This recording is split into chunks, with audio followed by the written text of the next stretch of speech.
Hey guys, Hyped here. A lot of people were requesting that I do a deck tech on the Miracle Rogue deck that I used in ESL recently. It is this one, Mr. Yugu's list. There's a few GvG Miracle Rogue decks going around, Zolfors with the double sprint and the Kobold, and then Mr. Yugu's, which I prefer. It has just one sprint, a Gallywix, two Saps, and Belchers, a lot of cards that I like. And I just win a lot more when I play this version. So the way the deck works, since it has no gadgets, just one sprint, is you aggressively push for board control with things like Backstab and Prep and SI7 to get your Vile Teacher on the board. Then once your Vile Teachers are on the board, all of a sudden your sort of low value spells like Prep, Backstab, Evis, all of a sudden they become a lot more efficient when you're creating all these 1/1s.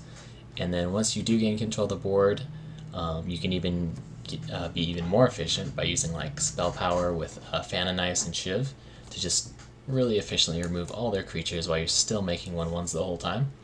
And then you can get things like Azure Drake on the table, another efficient creature, all this efficient creatures while you're ahead on board. So your opponent's behind on board, they're trying to remove all your stuff basically inefficiently because they're behind. There's a few like removal spells that are super efficient when you're behind, but for the most part they're having a really hard time like developing the board while removing your stuff, and then you're just efficiently clearing it all with Shiv and Fan. And you could even be pretty inefficient if you have the sprint in your hand and you have like preps in your hand. You could just be inefficient, use a lot of cards, but just remove their board and then sprint to refill your hand. And then they're low on cards the whole time. You're gaining this card advantage, and your board's just getting bigger and bigger, and then you just curve into things like Trade Prince and Dr. Boom and Rag, and they really just can't do anything. Nice thing about this deck too is there's so much cycling with all the Shivs and the Fans and the sprints that you draw almost your entire deck every game. So there's a lot of consistency. You don't have to like be worrying about like when am I going to draw this card, because you basically draw your whole deck the whole time or every game. That's a nice thing about this deck. And then yeah, just there's no like Leroy burst finisher. You just curve into your big guys and you just win. So here's a deck that's more like, I'll play this one a few games too, and if there's any good ones I'll put them in the recordings.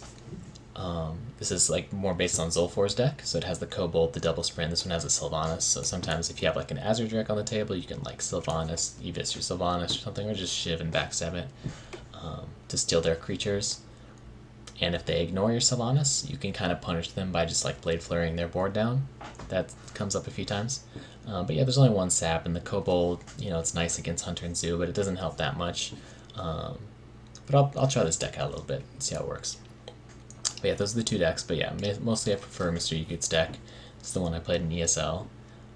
So I'll be mostly be playing this one, especially because there's a lot of Druids on the ladder right now, and I like this version versus Druid. Belchers are good against Druid. Trade Prince is good against Druid. Saps are good against Druid. All these cards. So yeah, I'll head into the videos now.